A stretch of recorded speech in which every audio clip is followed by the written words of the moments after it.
কিতাব এবং আমাদের অপরিচিত মুফতি সবাই আমরা জানি হযরতুল্লাহ মাওলানা মুফতি আমজাদ হোসেন সিমনানি সাহেব একটি কিতাব লিখেছে। সেই কিতাবটির নাম হলো আমি নিয়ে এসেছি সহি নামাজ। এই নামাজের মধ্যে শুরু থেকে শেষ পর্যন্ত নামাজ আমরা হাত তুলি, হাত থেকে শেষ পর্যন্ত সেইগুলো প্রত্যেকটা জিনিস কোরআন হাদিস থেকে উল্লেখ করেছে।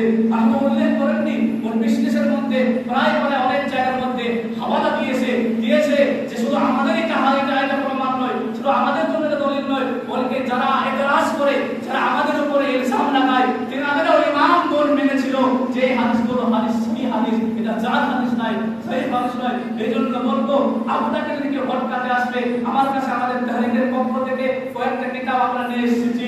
ওই জন্য বলবো যে কিতাবটা রাখেন আপনার বাড়িতে, আপনি পড়ে আপনার কাছে যিনি আসবে আর কোনো ইমানের দরকার হবে না, আপনি ভালোভাবে পড়লে এই কিতাবের মাধ্যম দিয়েও কে জবাব উত্তর দিতে পারবেন।